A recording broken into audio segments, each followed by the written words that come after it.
Good afternoon, I'm Sean Yao, and this is One News Now. At least 9 people have died after the magnitude 6.8 earthquake in southern Mindanao on Friday. The death toll in Sarangani alone has risen to 4, and devastation in the province is massive. The municipal hall in Galan sustained large cracks, and offices there had to be temporarily transferred to a gymnasium.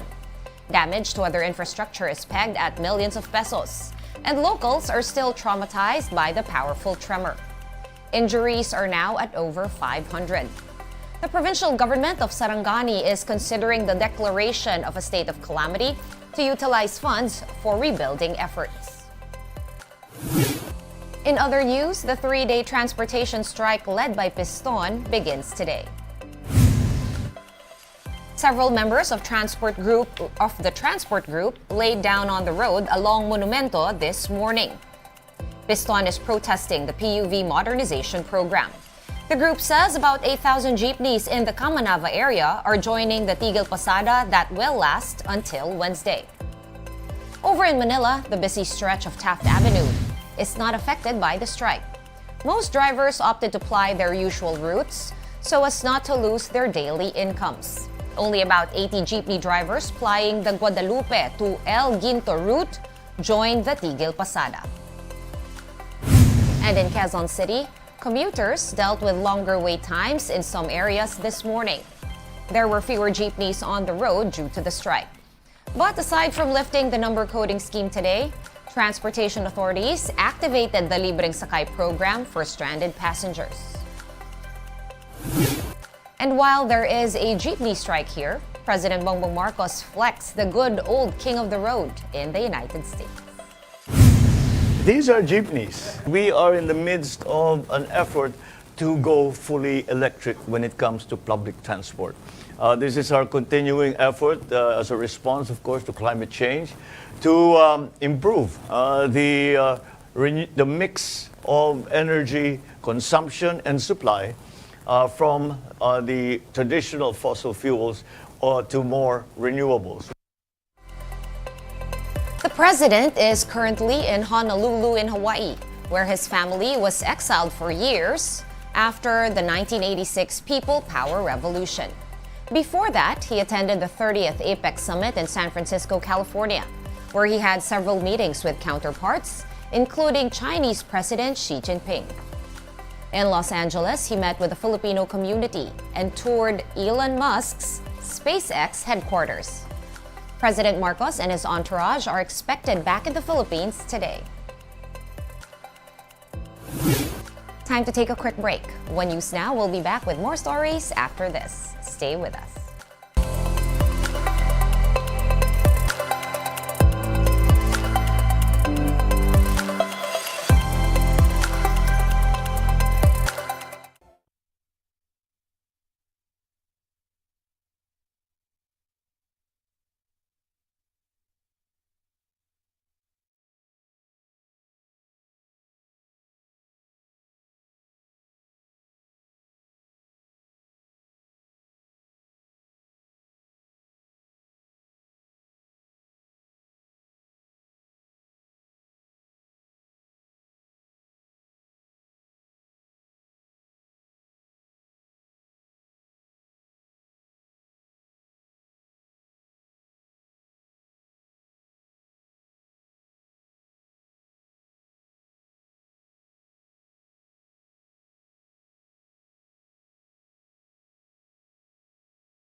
You're still watching One News Now. I'm Sean Yao. Vice President Sara Duterte believes that she still has the vote of confidence of President Bongbong Marcos. This comes amid reports that there are cracks within the Uniteam alliance over the issue of her confidential funds. We're okay. Well, I believe that I still have the trust of President Ferdinand Marcos Jr. Meanwhile, Vice President Duterte said her camp is looking into alleged moves to impeach her. Speaker Martin Romualdez earlier denied that there were such efforts over at the House of Representatives. Yes, we are currently doing our due diligence about this one, and then we will release a comment in the appropriate time.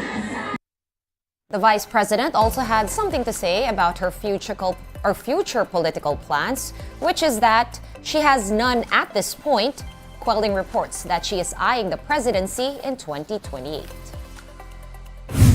Hindi ko naman talaga ambisyon ng tumakbong Vice President, and lalong-lalo na ang President. Alam niyo naman lahat yan na sinabi ko noon na hindi ko gustong tumakbong President.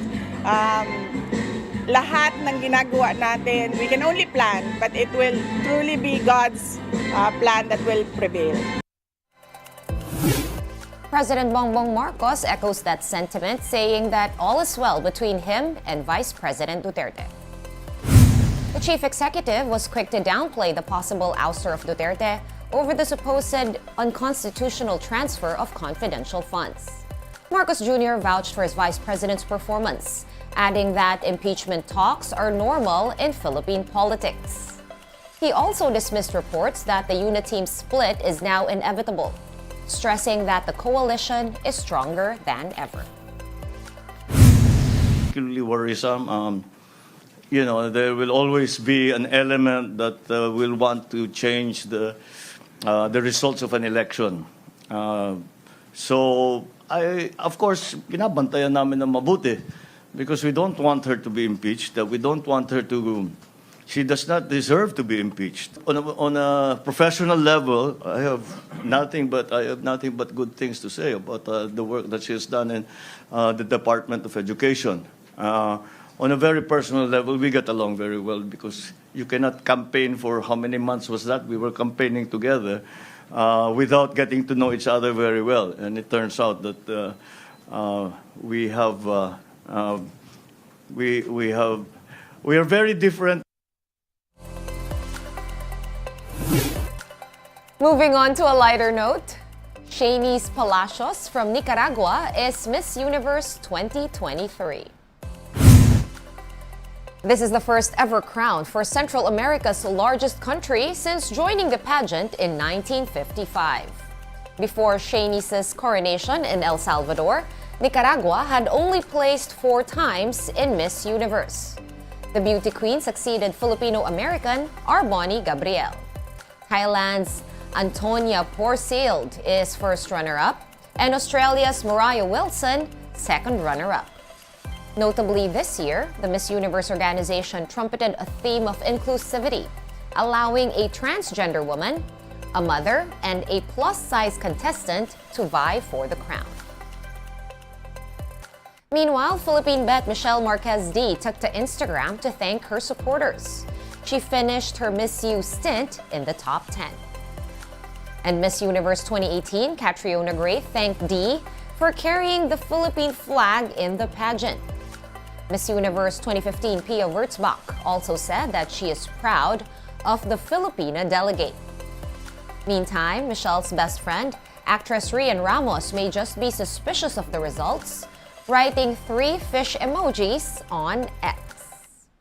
Rian shared a supposed official Miss Universe art card from host country El Salvador, with the Philippines in the top 5. This post was said to have been deleted and replaced with Thailand in the Philippines' place. One News Now will be back at 3:15 p.m. Join us again later. I'm Sean Yao. We are One News.